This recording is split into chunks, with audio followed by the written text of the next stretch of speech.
The American Civil War, fought between 1861 and 1865, stands as the deadliest conflict in United States history and one of its most transformative events.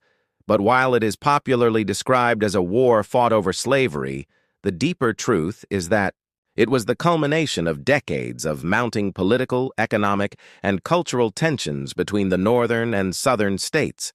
Slavery was indeed at the heart of these tensions, but it was inseparably linked to larger questions about the nation's identity, the meaning of freedom, and the balance of power between state and federal authority.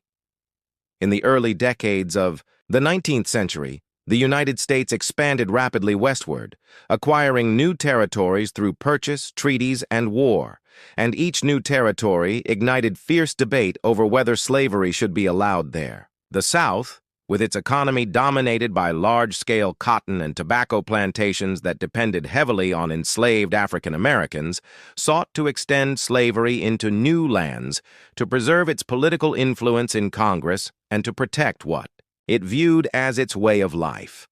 The North, increasingly industrialized and home to a growing abolitionist movement, wanted to prevent slavery's spread, not only for moral reasons, but also to ensure that free labor could compete without being undermined by the slave system. This disagreement over expansion became a political battlefield, leading to compromises such as the Missouri Compromise of 1820 and the Compromise of 1850, which temporarily eased tensions but never solved the underlying conflict. The differences between the regions went beyond slavery into the realm of economics and ideology. The North's economy was based on industry, commerce, and small-scale farming, while the South's wealth relied almost entirely on agriculture and enslaved labor. Tariffs became another flashpoint. Northern states supported high tariffs on imported goods to protect their industries, while the South, which imported many goods and exported cotton to Britain, opposed them. This economic divide fed into a larger philosophical divide over states' rights versus federal authority.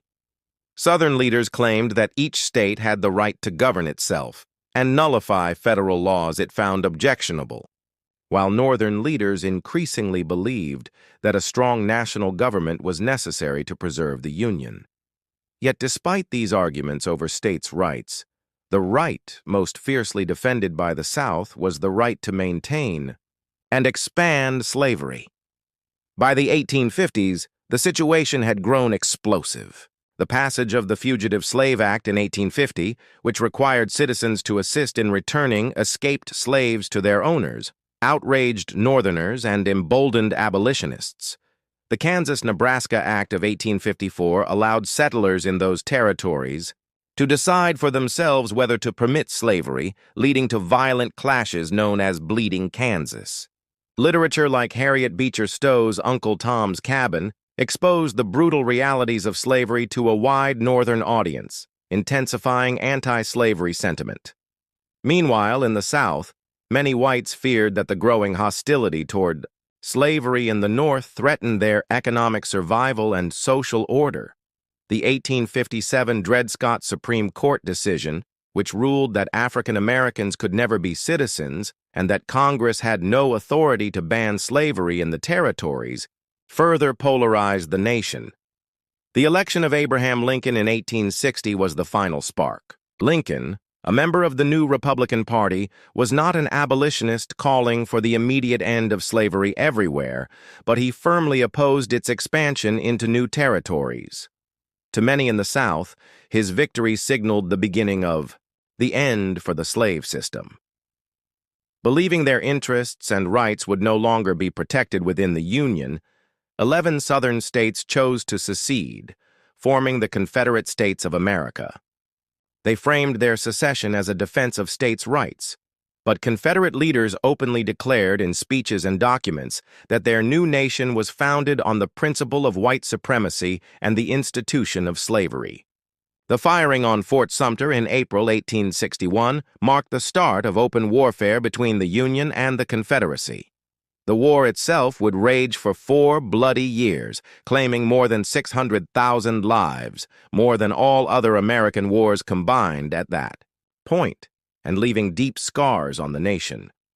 While some argued that the war was about preserving the Union or defending states' rights, the central issue that made compromise impossible was slavery.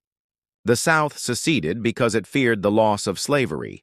The North fought initially to preserve the Union, but as the war continued, especially after Lincoln issued the Emancipation Proclamation in 1863, the abolition of slavery became a primary goal. By war's end, the Union's victory ensured that the United States would remain a single nation, and slavery was formally abolished with the ratification of the 13th Amendment in 1865. However, ending slavery did not mean ending the conflict over race equality and power in America. The Reconstruction era that followed sought to rebuild the South and integrate formerly enslaved people into political and economic life, but it faced fierce resistance, violent backlash from groups like the Ku Klux Klan, and compromises that left many promises of freedom unfulfilled.